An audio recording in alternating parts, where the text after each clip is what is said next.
भतरा हमारे जानत देखले बा लागे कि पहिला बेर भतरा हमारे जानत देखले बा।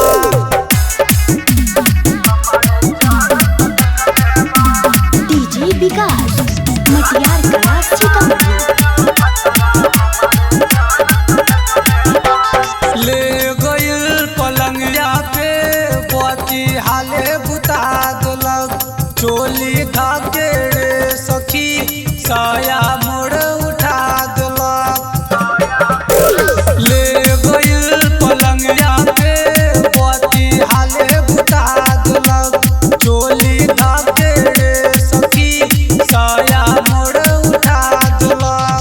कुछ न कहनी रात भर पियानी तब तो खुश नहीं भइले बा का कोई दर्द देले बा रात भर हमके ले ले बा लागे कि पहिला बेर भतरा हमारे जानत देखले बा लागे कि पहिला बेर भतरा हमारे जानत देखले बा।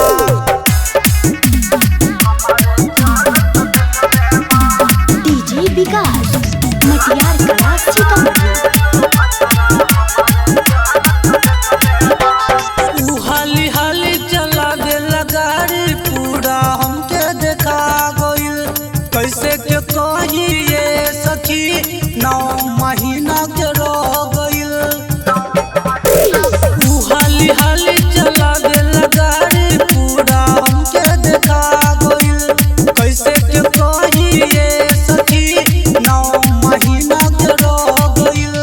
आज दीवाना किसना के राजस भी हम ले लेबा का कोई दर्द दे लेबा रात भर हमके ले लेबा लागे कि पहिला बेर भतरा हमारे जानत देखले बा लागे कि पहिला बेर भतरा हमारे जानत देखले बा।